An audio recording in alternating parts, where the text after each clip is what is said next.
มันคงทุกนักจะกลายเป็นเบาถ้าเฮาหูจักปล่อยปรงธรรมะพระพุทธองค์ยืนยงเป็นยาขนานเอก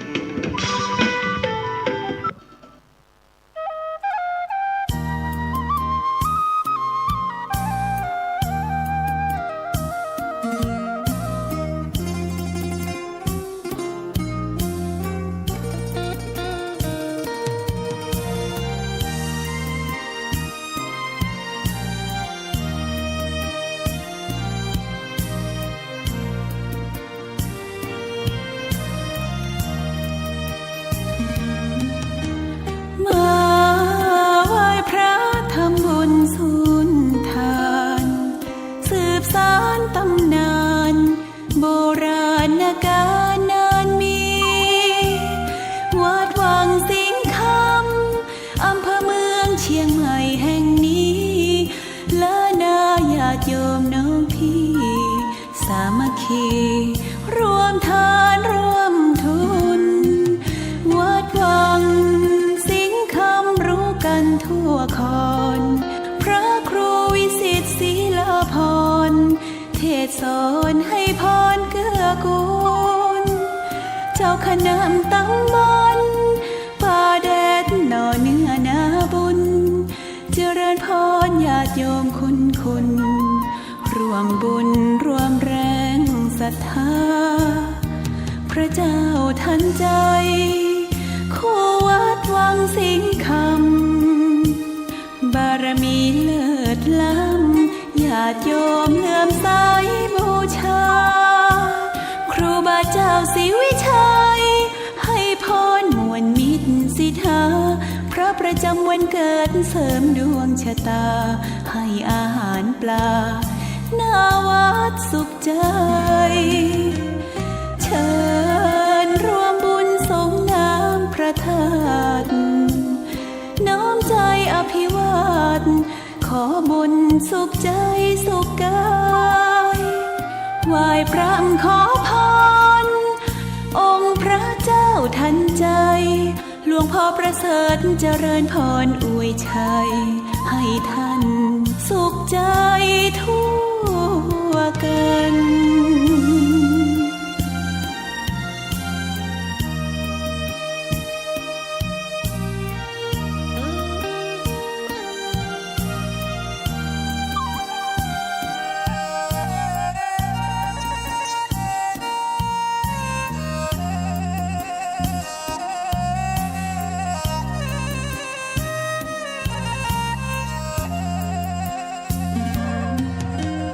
เชิ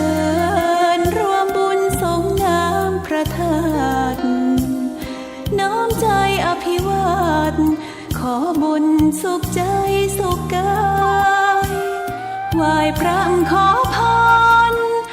องค์พระเจ้าทันใจหลวงพ่อประเสริฐเจริญพรอวยชัยให้ท่านสุขใจทั่วกัน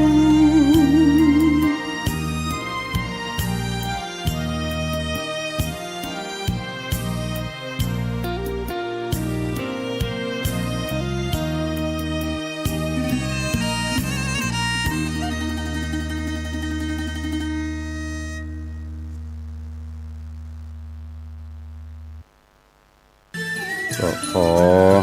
ยกมือ10 นิ้ว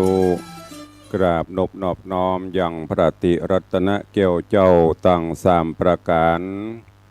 อันมีพระพุทธพระธรรมพระสงฆ์อันเป็นสรณะที่เปิ่งตีเคารพนับถืออันสูงสุดในชีวิตกราบคารวะแตบไต้ไหว้สาปารมีธรรมพระมหาเถรานุเถระ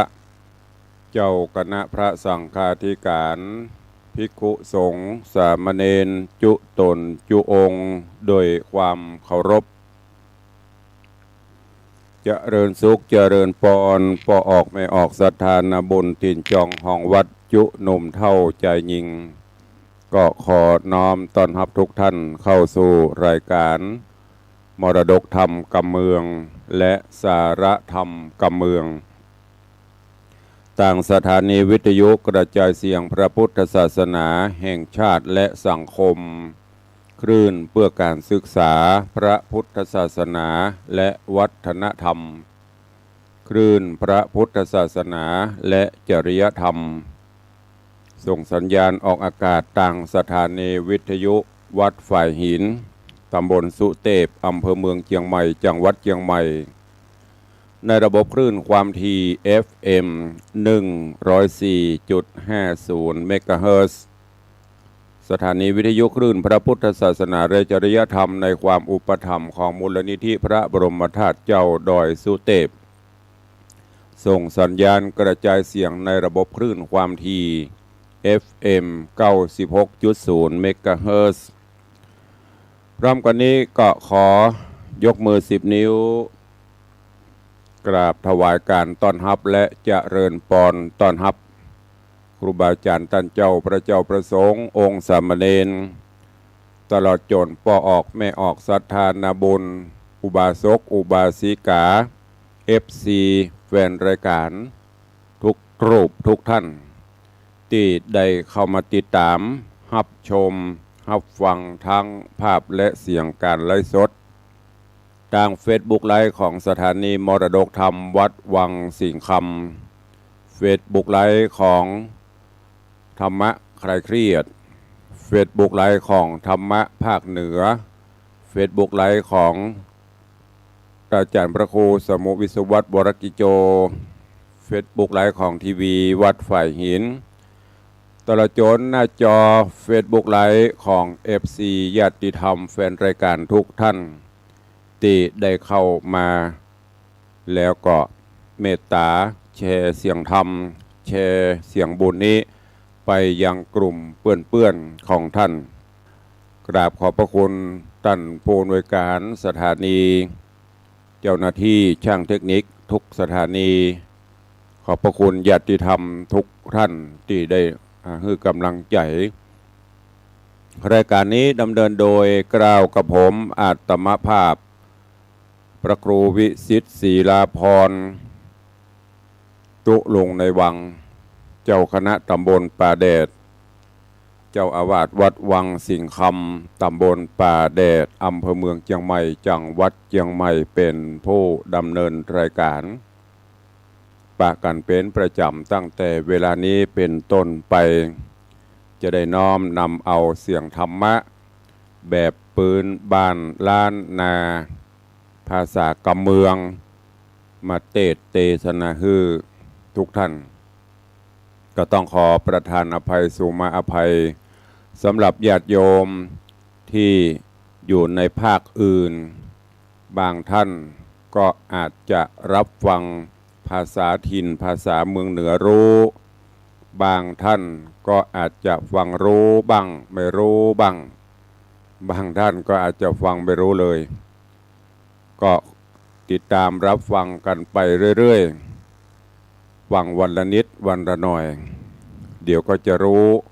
ศึกษาค้นคว้าไปก็จะเป็นกำไรชีวิตสามารถที่รู้ทั้งภาษาภาคเหนือภาคกลางภาคอีสานภาษาต่างประเทศภาษาอังกฤษเราศึกษาได้แต่นี่เป็นภาษาถิ่นภาษาที่บรรพชนเราได้นำมาใช้ในถิ่นต่างๆอันนี้ตุลุงก็ต้องขอแจ้งให้ทุกท่านตัวเองวันนี้เจริญปอนเจิญปออกแม่ออกศรัทธานาบุญเจ้าข้าทั้งหลายได้สดับรับฟังเป็นลำดับไปณโอกาสบัดนี้นะโมตัสสะภะคะวะโตอะระหะโตสัมมาสัมพุทธัสสะนะมาสิงกาโรพุทโธอันว่าพระพุทธเจ้าตนผาเสริฐกว่าโลกตั้งสามเตสิตังพระก็เทศนา ยังแต่วัตถุตั้งหาตันตั้งหลายจงทอมทาดาฟังเพื่อฮือเป็นสัจจังแน่แจ้งฮือเป็นที่หูแห่งสังขารกู้วันคืนการกินการอยู่ทุกผู้กู้ยิงใจอย่าปากันอยู่บอดได้ปังเป่าเฮอปากันคืดเล่ายังโตนอันว่าปีเดือนวันหากขับบนมาหาแก่อันใจนั้นแต่หากว่าหนุ่มที่แต่ตาบอดจุ่มมืดมัวแม้นว่าผมยังหัวก็งอกเขี้ยวก็ลุดหล่อนออกไปหลายเนื้อหนังกายก็หดหูจักเป็นดังอีกู้หญิงใจ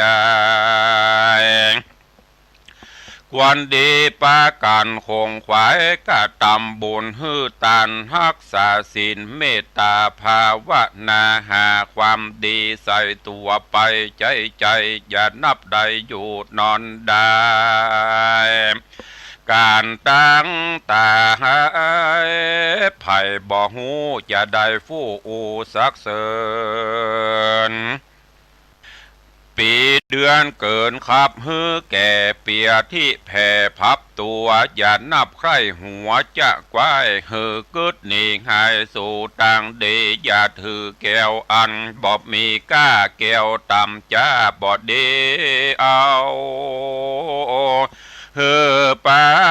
กานาถือดวงเผาเพชรแก้วอันมีก้าแล้วดีงาม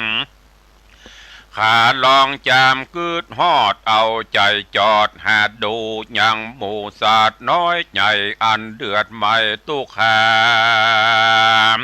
เพราะจาติฮือเกิดมีเป็นมาจะราเบียดเบียนฮือเท่าเปียที่เข้าสู่เต็มต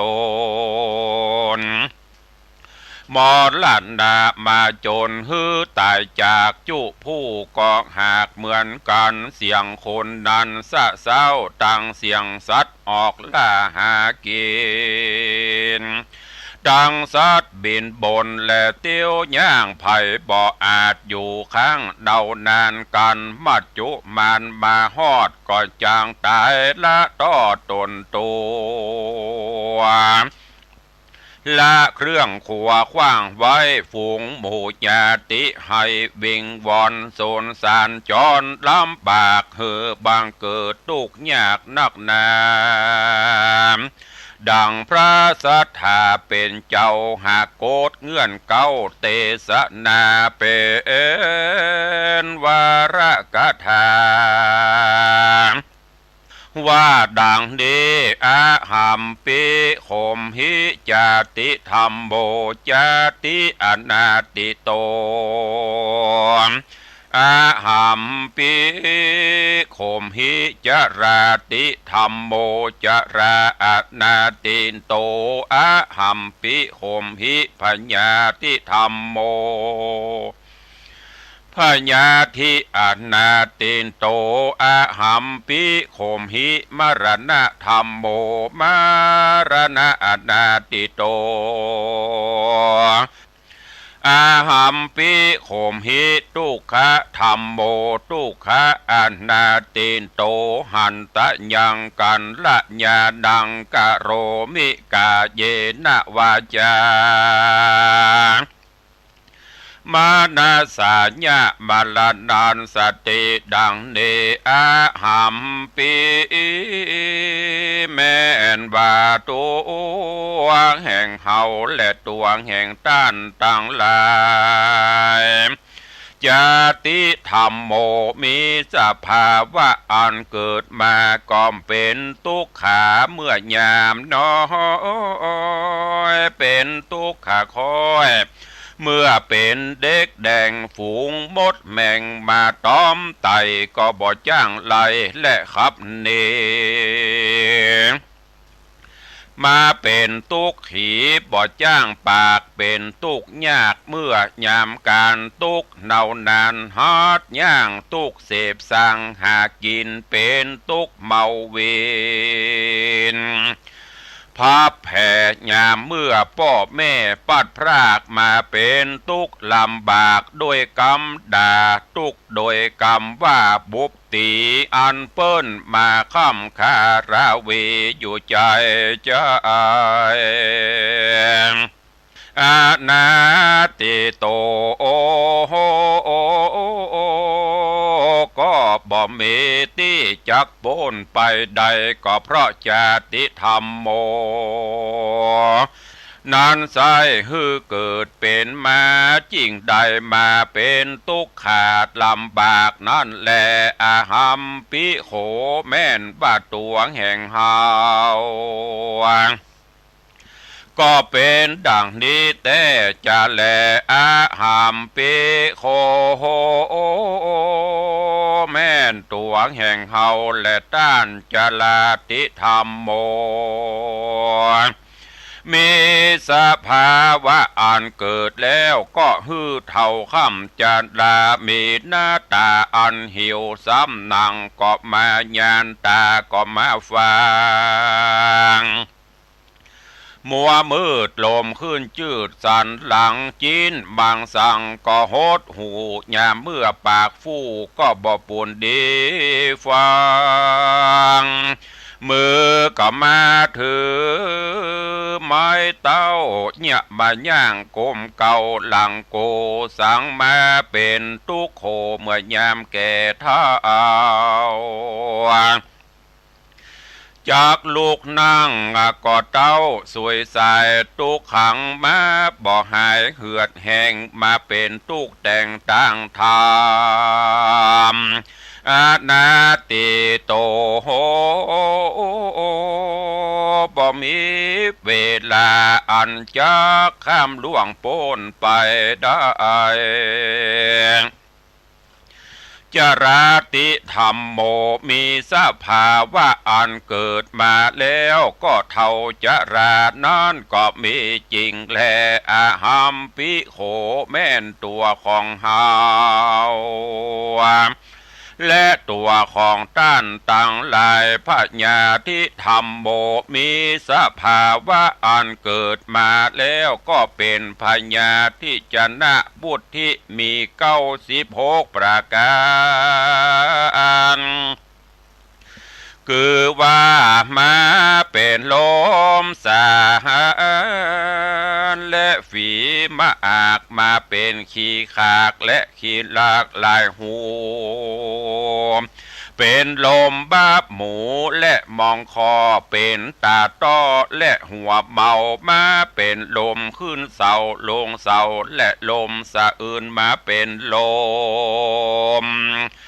ปีกฟืนไข่สันตั้งตัวอาปาโถมีหลายหลากบางพ้องก็มาเป็นเปียที่ร้ายราดราวีอานาติโตโอกู้ตนตัวคนเฮานี่นาบ่มีไผ่ล่วงโป้นไปได้พญาที่ธรรมโมนานไซมีสภาวะอันเกิดมาแล้วก็เป็นเปียที่นั่นแต่จริงแลอาหัมปิแม่นตัวของเฮาและต้านมรณะธรรมโมมีสภาวะอันเกิดมาแล้วและตายไปมีมวลมากตามกรรมแห่งสัตว์ตั้งหลายหากได้กระทำมาบางพ้องก็ตายด้วยโรคาเปียที่พ้องก็ตายด้วยต้านฆ่าฟาดฟันแต่งพ้องก็ไปแอวสะแวงหาซอกินในป่าเสือร้ายล่าคบตนพ้องก็มาเกิดกังวลโอนตาร้ายบ่เหือดบางพ้องก็มาตายกลิ้งเกลือกตกวังพ้องก็ตายเพราะต้านเอาคางส ใส่คอกไว้ออกมาบอดใดลวดเลยตายพ่อมก็ตายที่หิมตังและในป่าตายที่ยอมยาและจอมปลวกดอยดินแห่งกาลงกินยะยาบตามกรรมวิบากแห่งภัยมันอันตนได้กระทำมาในชาติก่อนย่อมได้ติดทำตัวตามตนอนาติโตบ่มีอันจากล่วงพ้นไปได้แลมรณะธรรมโมมีสภาวะอันเกิดมาแล้วก็ตายไปนั้นแต่จริงแลอาหัมปีแม่นตัวแห่งเราและตัวแห่งต้านทุกโคทุกโคธรรมโมก็จักมีสภาวะอันเป็นทุกยิ่งทุกค่อนขิงหลายสารเมื่ออยู่เป็นคนก็ทุกหลายอย่างหลายต่างมีต่างนานากันว่าตายไกลกามวยบางลางเตื้อก็ได้เกิดเป็นสัตว์บางเตื้อกำจัดหือตกต่ำไตไฟนรกไม่เหิงนานล้างเตื้อก็ได้เป็นคนตุกพลานและได้เกิดในกำเนิดเป็นเพศเพราะเหตุว่ามีจิตให้ยามเมื่อจักตายดับคานตุกมาตันเมื่อเสียงเขตจริงกลายเป็ดไปเกิดเป็นเพศและผีได้ตกอเวจีแล้วมาเกิดในกำเนิดเป็นเพศหลอกและได้เกิดมาเป็นสัตว์วิบากมากำจัดและแต่งบ่ฮือหูดีแห่งต่างงามบางพ้องบุญกรรมติดตามโดยไตก็ได้ไปเกิดเป็นสุขลำเลิศในที่ประเสริฐเป็นอินพรหมได้เป็นเทวบุตรเทวดาโตนวิเศษเพราะเหตุว่าอำนาจบุญกรรมเขตที่ใดกระทำมาอายุสังขาราก็ยืนมากกวางบอกมีที่อ่างต่างทุกมีแต่ความสุขหาประมาณบ่ได้อานาติโตบ่มีไผล่วงพ้นไปได้ทุกตัวคนแม่นแต่จริงแลตัดสมาเพราะเหตุดังอันแม่นว่าตัวแห่งเฮาและตัวแห่งต้านตั้งหลายการละญาดังก็ควรรีบกระทำกรรมอันดีงามคือว่าฮือตานรักษาศีลเจริญเมตตาภาวนา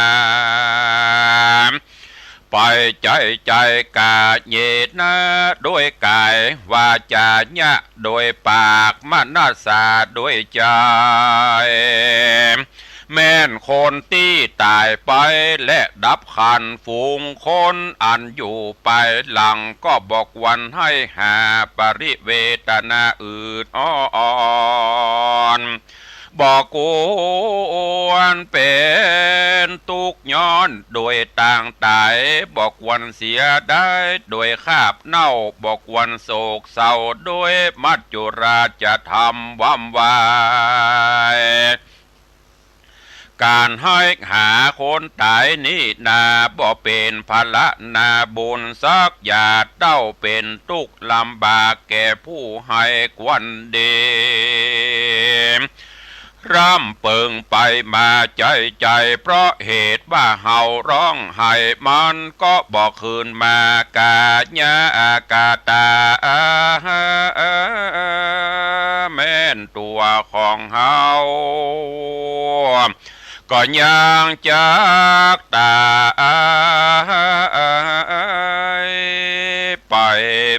จะก็ยังจากได้ไหวหน้าเข้าสู่มาจุลาจะทำความดีถือเอาเป็นกรรมฐานภาวนาไปใจเฮือปากันได้พ้นจากห้องได้ขายแห่งสงสารจุงปากันได้ปันติบัตตามคำสอนแห่งพระบวรสอนสั่งเบือนดังน้ำตกหลังรินคำเทวตุโอตาฮือปากันจำเริญไว้จุวันวานอย่าได้ปากันอยู่ยำบอดได้ปางเป่าฮือได้กึดเล่ายังโตนมีใจเวโวนสอนใจต่างที่บอดดีไปต้านก็มาสอนบอกฮือแจ้งจอดในใจเมื่อชีวิตเป็นไปและตั้งอยู่ฮือใดสอนใจกูกับตนตัวอย่านับได้ใครหัวว่าตัวเฮายังหนุ่มนาจุ่มมีวานยามมัจจุราชมาตานเมื่อหนุ่มบาปเข้าซุ่มยามตายจักบ่สบายเพราะวิบากอันมาจักลากนำไปอย่าได้เกิดใจว่าตัวเฮายังหนุ่มเมื่อยามเท่าก้อยกะก้อยกระตำบุญร้อนว่าความตายมาสูญเมื่ออายุหนุ่มนั้นก็จักมรณะไป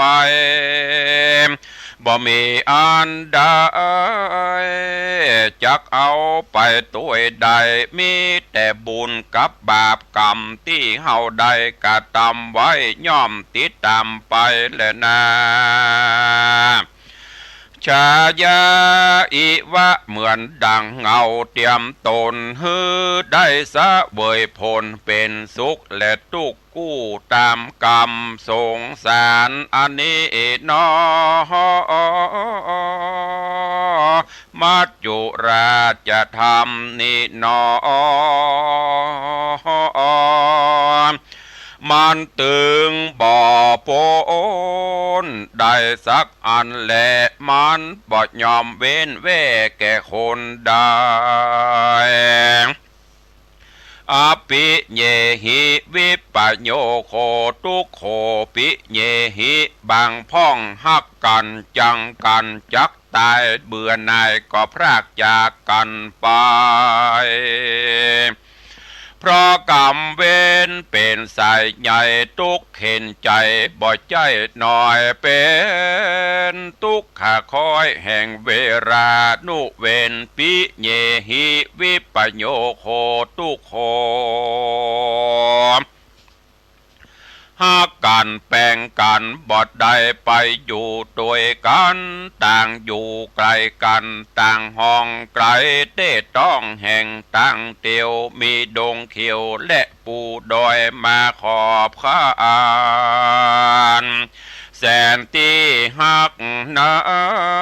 นก็บ่ได้ไปถึงมีแต่ใจกืดตึงหาเต้า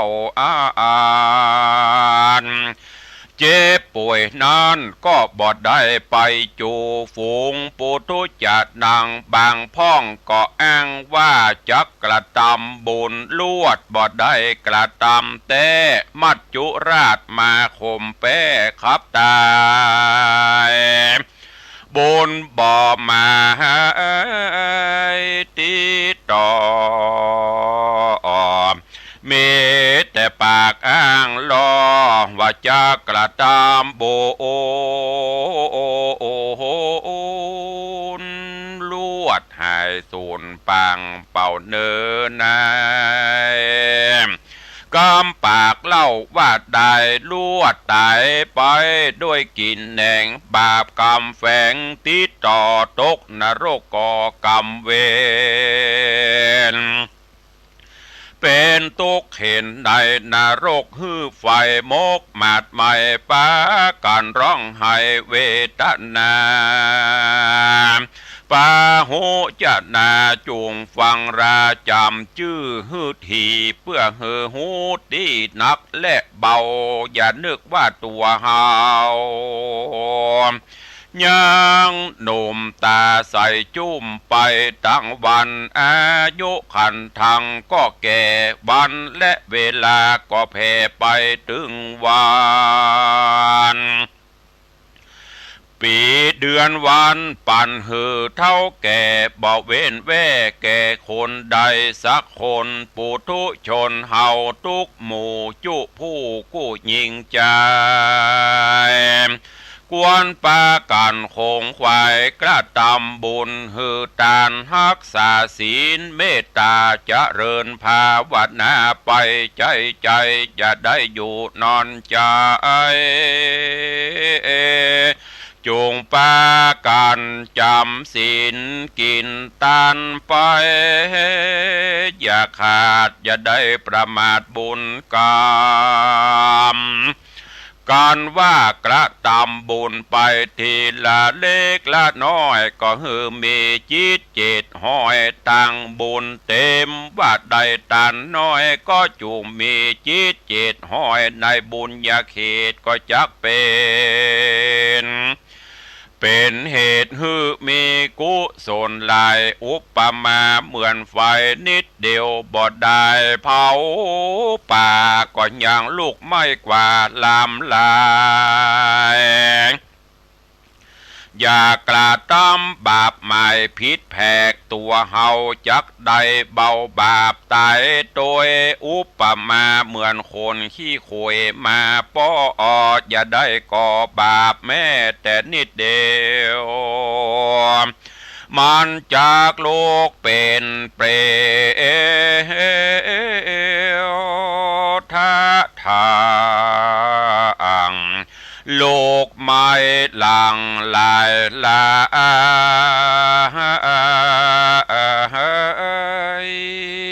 ปากันได้ตั้งจิตใจหมายติดต่อฮือมันก่อการกุศลช่วยกันหนุนติดต่อฮือได้รักษาศีลก่อหัดใจมันภาวนาไปอย่าขาดตั้งเส้นนี้หากงามดีนรกอเวจี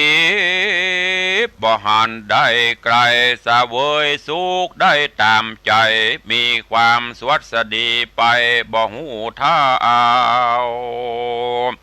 มีอายุยืนเตียงเต้านอตีคามคือว่านิพพานาเวียงแก้วอันเป็นที่แล้วคือยอดนิพพานาก็มีโดยประกาศดังกล่าวมานี้แหละนะนิธิตังขีญาสังวันนาอันกล่าวเทศนายังเทวทูตตั้งหาก็บังโกมสมเรศเดชญาติโยมศรัทธานาบุญตันสาธุชนทั้งหลายวันนี้ตุเจ้าได้นำเอาธรรมเทศนาสอนจิตสอนใจเตือนจิตเตือนใจญาติโยมตันสาธุชนทั้งหลายคือเรื่องเทวทูตทั้งห้าหรือว่าทูตของเทวดาที่ได้มาปกเกล่าวเป่าสารเตือนญาติโยมศรัทธาบ่ให้ได้มัวเมาประมาทในชีวิตในความเป็นอยู่จะไปเกิดบ่ตัวหนุ่มกำนำไม้กำลังวังชายังแข็งแรงอยู่บัดถึงเวลาที่จะต้องตายง่ายเตื้อมัจจุราชยังมาถึงเติงง่ายเตื้ออันนั้นเป็นการกึดที่ผิดเนอะเพราะว่าความตายมันบ่พึงเบนไว้แก่ภัยผู้ใด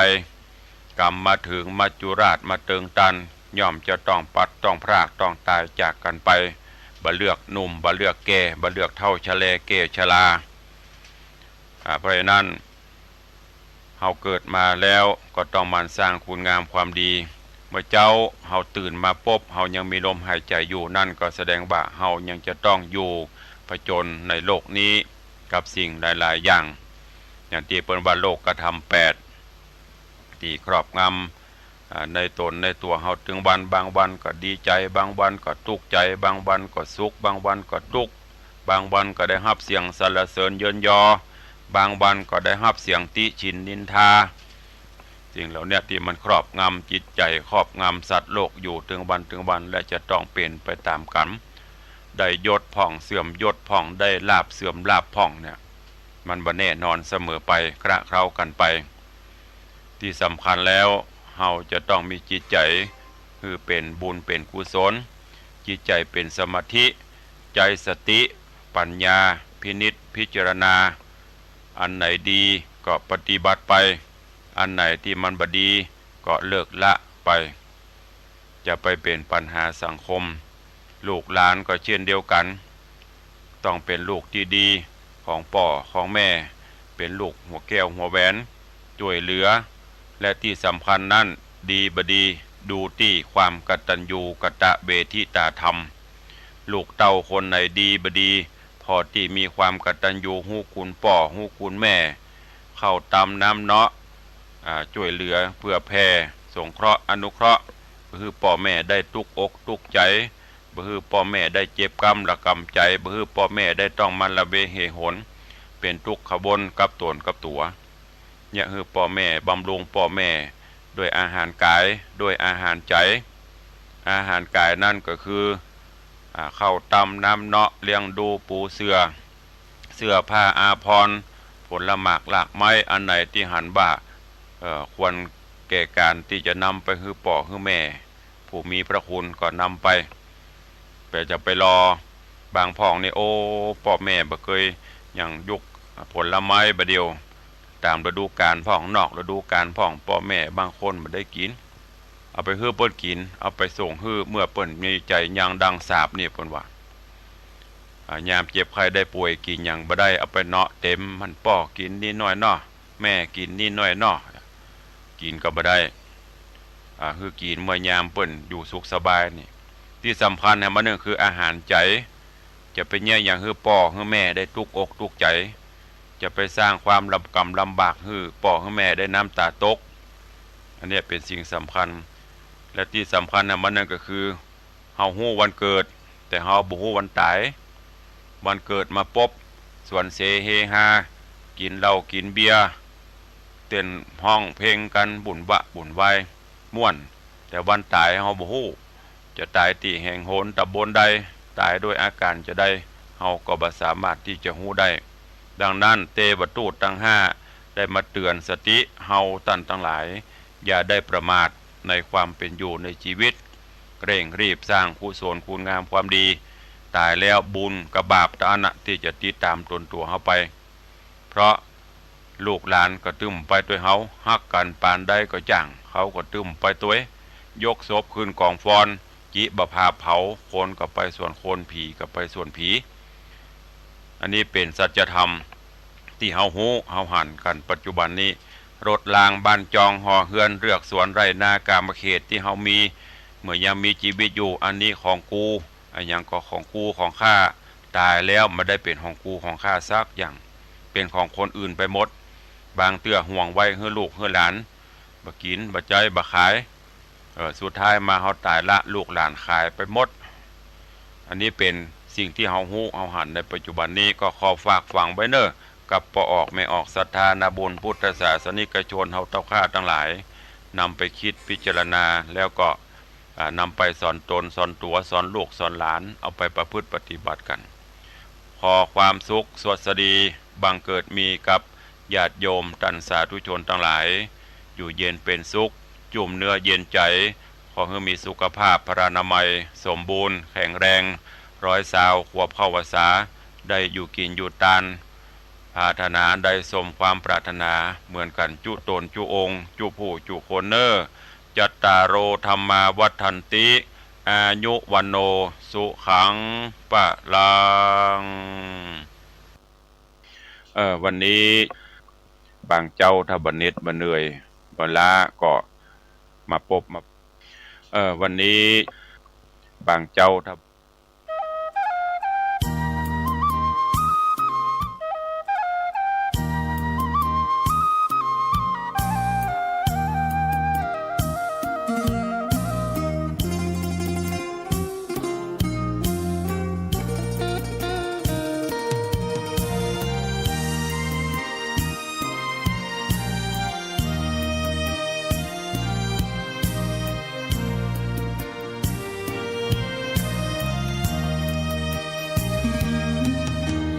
มา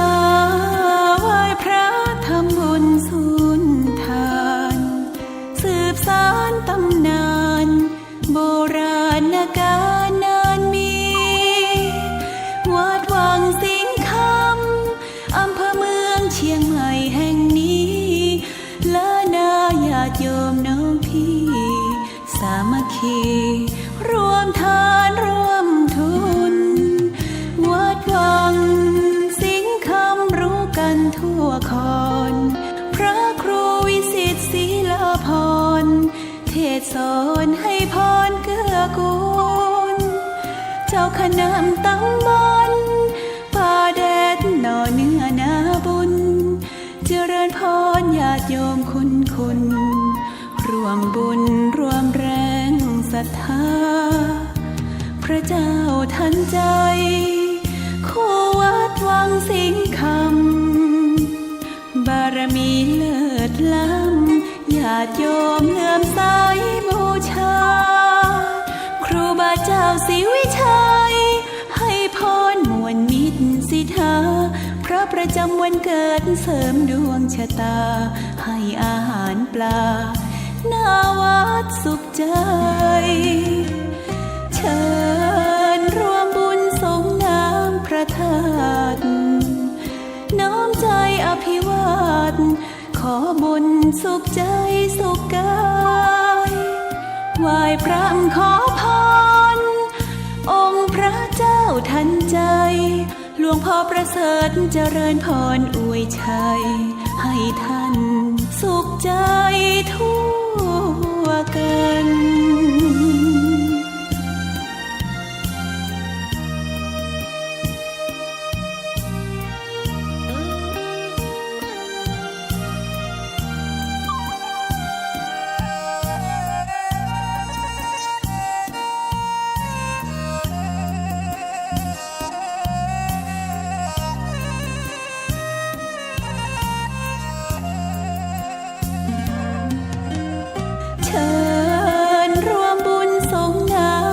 ธาตุน้อมใจอภิวาทขอบุญสุขใจสุขกายไหว้พระขอพรองค์พระเจ้าทันใจหลวงพ่อประเสริฐเจริญพรอวยชัยให้ท่านสุขใจทั่วกัน